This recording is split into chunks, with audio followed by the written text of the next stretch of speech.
بقولك ان العيش البيت اللي عندك اللي انت بترميه ده كنز، وتقدري تعملي منه حاجات كتير جدا، غير المسليات والمقرمشات السامبايتس البيكروز والحاجات اللي ولادك بيموتوا فيها وبتبقى غالية عليكي. تقدري تعمليها في البيت، تقدري تعملي منها بيتزا، تقدري تعملي منها بسبوسة، تقدري تعمليها بقسماط، أفكار كتير جدا، وانت شغالي دماغك واعملي منها أحلى حاجة.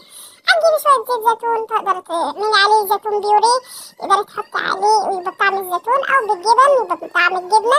تقدري تعمليه بالفلفل والبابريكا والبصل باودر والثوم باودر، وتدهنيه من جنب واحد علشان خاطر الزيوت ما تبقاش تقيلة على الولاد. دهنة خفيفة خالص، ودخليه الفرن على حرارة متوسطة لحد ما يقرمش معاكي ويبقى بالشكل ده.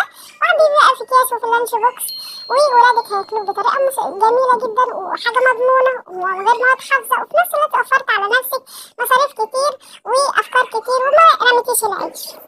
نعمل النهارده